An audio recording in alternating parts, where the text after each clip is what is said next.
sort of getting that shorthand going, but it's, we shoot fast and we shoot a lot, so you get a shorthand, it becomes really, really rewarding to get that tech really refined. It's a great relationship that we have. We deal a lot with them face to face instead of going through the directors, because a lot of it you can sort out just between the two of you. When you're doing a move and you got to move around this, and you know what does the Steadicam guy need and all that stuff, you sort of got to barf it out. Excellent, thank you. Bark it out, did you say? I said barf it out. Oh, barf it out. Yeah, that makes sense. That's how I roll.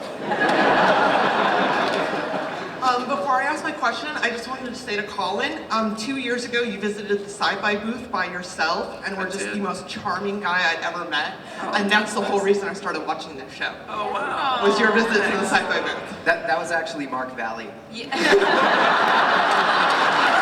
got the picture 3 minutes, Colin. My question is this. One of the things that the fans have complained about this season is the characterization of Zane. He went through this great character development and now he's a jerk. Is anything in that, like, that going to be touched on this season? I think that it was just interesting to sort of see Joe have to struggle with this again, and the evolution of that relationship. I mean, for me, I actually felt like we had lost a little bit of the spark in the last season with Zane. We wanted to earn that relationship, but there were times where I just felt like we were a little off the mark with him. And this was sort of a chance to kind of bring back some of the elements that we loved about him to begin with, and to still be able to grow him in interesting ways with her. And then the question mark about whether they're going to end up together is out there and evolving. So, what do you think? Well, we're definitely Niall's been doing a great job this year. He's a spectacular actor. And I found out this morning was born and raised on an oil rig, according to Gaius Baltar. So I don't know whether to believe that or not. But He actually ran an oil rig for like 7 years or something like that before he decided to start Bruce, acting. so now you've heard it from Fargo as well. I believe it even less. But we're definitely... I missed everything. I don't know what's going on. But we definitely see the same spark that was in him before that turned the character of Zane good is still there. It's just a little harder to see, so it's going to take a little longer for it to come out. Very much. Hi, everybody. Hi. So Neil was talking earlier about the sort of shorthand that the cast has with each other. And it seemed to me that there was an incredible comfort that the cast had even as early as the first season of the show. And I know that there's always that period where the writers and the actors are sort of learning, the writers are sort of learning how to write for the actors and whatnot. And I was wondering, were you guys aware of that sort of chemistry that early on? Or did it just sort of happen spontaneously? Well, I think that when Colin and I first started, you never know. I mean, they were so worried about us having chemistry, at least the two of us, and you don't know until you get on the set, really. And then all of a sudden you do our first few scenes together. I think the first scene we shot was in the... big walk and talk? Sorry, the big walk and talk? I'm so weird. The big walk and talk? No, it was in the car going to Beverly's.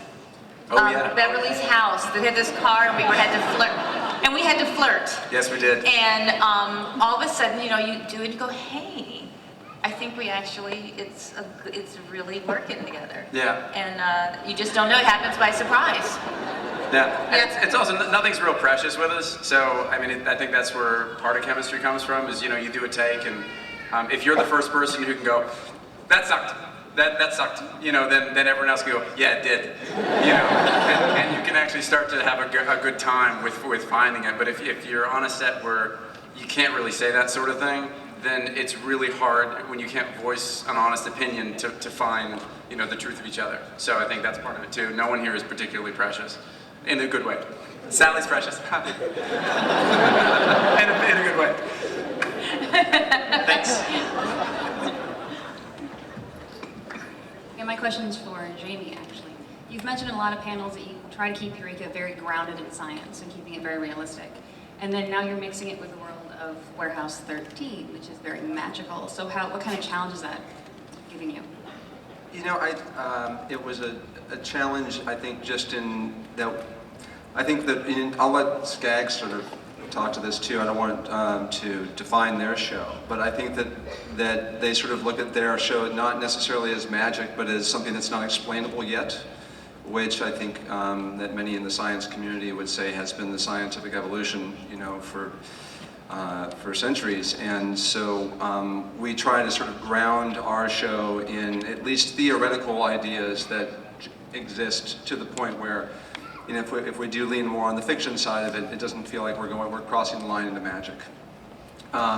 So I think it presented a little interesting challenge, but we kind of have our characters needle each other just a little bit about the science versus the magic of it, and it's sort of in good fun and with a sort of a wink and a nudge, and I think it ended up working. So. I had a great time. I keep on telling Jack Kenny, who is the showrunner, you just may have seen him a few minutes ago up here for Warehouse 13, that we're going to steal Claudia, and he's like, over my cold, dead body. So. Hey, do you guys know that Jack and I were actors together on a show 10 years ago?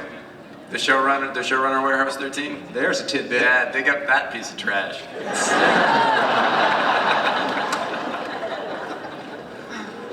That's going to be on YouTube so fast, man. I'm personally tasking every one of you with finding that clip and putting it on YouTube.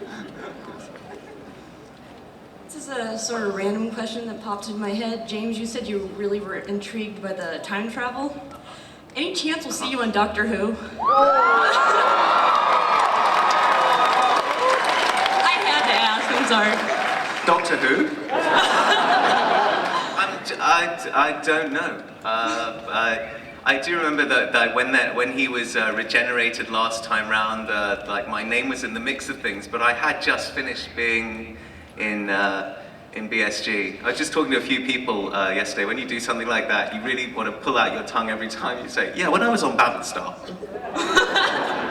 But yeah, I don't know.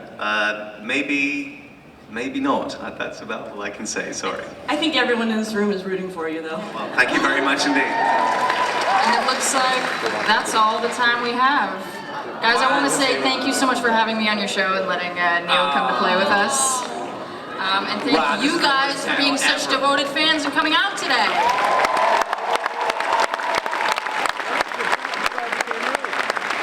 Please don't forget to stop by Cafe Diem at the Hard Rock, and for more updates, you can follow the Smart House Sarah herself on Twitter. If you guys, we're not done. If you guys like small towns where there's more than meets the eye, be sure to check out Haven. It's on Friday nights right after Eureka, and I think we got a reel to show you. Try the veal.